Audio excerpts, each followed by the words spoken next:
warahmatullahi wabarakatuh.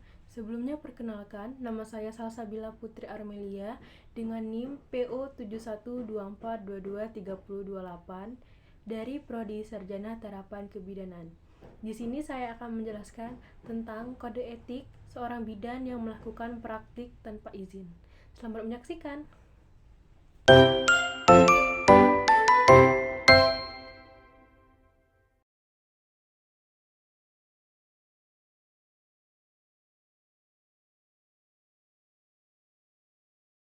Itu kode etik dalam kebidanan. Kode etik dalam kebidanan adalah seperangkat norma, nilai, dan prinsip moral yang mengatur perilaku bidan dalam menjalankan tugas profesionalnya. Kode etik ini bertujuan untuk menjaga standar pelayanan kebidanan, melindungi hak pasien, serta memastikan bahwa bidan bertindak dengan integritas, tanggung jawab, dan profesionalismenya. Bagaimana implikasi hukum bagi tenaga kebidanan yang melakukan praktik tanpa izin? Nah, yang pertama itu adalah sanksi administratif. Berdasarkan Undang-Undang Nomor 4 Tahun 2019 tentang kebidanan, tenaga kebidanan wajib memiliki surat tanda registrasi atau yang disebut STR dan surat izin praktik bidan atau SIPB. Jika tidak memilikinya, bidan dapat dikenai sanksi administratif seperti teguran tertulis, denda administratif, pemberhentian sementara dari praktik kebidanan, dan pencabutan izin praktik. Yang kedua itu adalah sanksi pidana. Jika bidan tetap melakukan praktik tanpa izin, maka dapat dikenakan sanksi pidana berdasarkan pasal 8 UU nomor 4 tahun 2019 yang berisi yang pertama, bidan dipenjara paling lama 3 tahun atau dikenakan denda paling banyak 100 juta rupiah.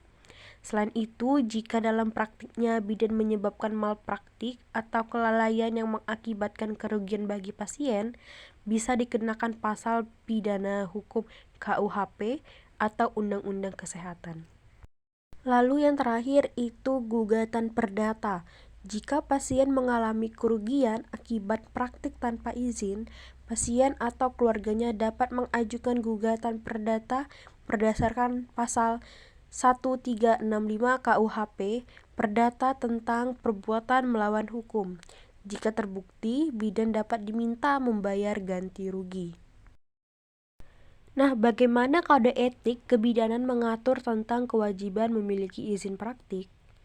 Yang pertama itu adalah Kode Etik Kebidanan Indonesia. Nah, dalam kode etik ini, bidan wajib menjalankan praktik sesuai dengan peraturan yang berlaku dan tidak boleh melakukan tindakan di luar kewenangannya. Salah satu prinsip utama adalah bidan hanya boleh melakukan praktik kebidanan setelah memiliki izin praktik yang sah dari otoritas yang berwenang. Yang kedua, peraturan perundang-undangan. Undang-Undang Nomor 4 2019 tentang kebidanan itu berada di pasal 44. Bidan yang menjalankan praktik mandiri wajib memiliki surat izin praktik bidan atau SIPB. Lalu di pasal 46 yang berisi SIPB hanya diberikan kepada bidan yang memiliki STR atau surat tanda registrasi. Peraturan Menteri Kesehatan atau Permenkes Nomor 28 Tahun 2017 tentang izin dan menyelenggarakan praktik bidan. 3. Konsekuensi jika tidak memiliki izin praktik. Yang pertama itu adalah bidan yang berpraktik tanpa izin dapat dikenai sanksi administratif mulai dari teguran hingga pencabutan izin. Yang kedua, dalam kasus tertentu, bidan dikenakan sanksi hukum sesuai dengan UU Kebidanan atau UU Kesehatan.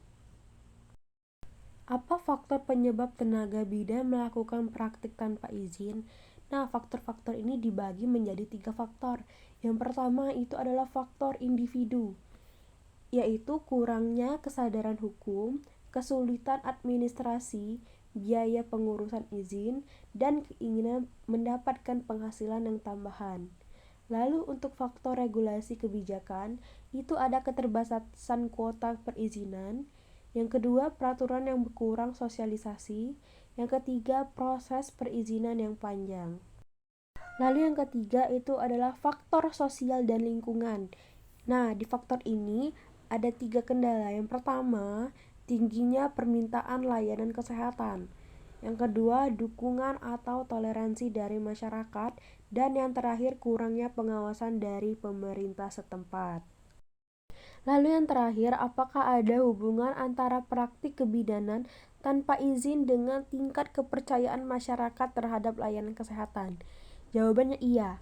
Dan faktor-faktornya itu adalah yang pertama, kepercayaan terhadap tenaga kesehatan itu resmi. Jika masyarakat lebih memilih dukun beranak atau bidan tanpa izin, hal ini bisa mencerminkan rendahnya kepercayaan mereka terhadap layanan kesehatan formal. Penyebabnya bisa berupa biaya yang tinggi, akses yang sulit, atau pengalaman buruk dengan fasilitas kesehatan yang resmi. 2. Keamanan dan kualitas layanan. Praktik kebidanan tanpa izin seringkali tidak mengikuti standar medis yang berlaku, yang dapat meningkatkan resiko komplikasi bagi ibu dan bayi. Jika terjadi kasus negatif, kepercayaan masyarakat terhadap semua layanan kebidanan, termasuk yang resmi, bisa menurun. Yang ketiga, persepsi budaya dan tradisional. Di beberapa daerah, masyarakat lebih percaya pada tenaga kesehatan tradisional seperti dukun karena dianggap lebih memahami nilai budaya setempat. Jika layanan kesehatan formal tidak mampu beradaptasi dengan kebutuhan budaya masyarakat, mereka mungkin lebih memilih praktik tanpa izin. 4. Adanya pengaruh edukasi kesehatan. Tingkat pendidikan dan pemahaman masyarakat tentang resiko praktik kebidanan tanpa izin berperan penting. Jika edukasi kesehatan kurang efektif, masyarakat mungkin tidak menyadari pentingnya layanan kebidanan yang legal dan berkualitas. Yang terakhir itu peran pemerintah dan regulasi. Peran pemerintah ini sangat penting. Ketegasan regulasi terhadap praktik kebidanan tanpa izin serta upaya peningkatan akses dan kualitas layanan resmi juga mempengaruhi kepercayaan masyarakat setempat. Jika pemerintah berhasil menyediakan layanan berkualitas dengan biaya yang terjangkau, kepercayaan terhadap tenaga kesehatan resmi akan meningkat.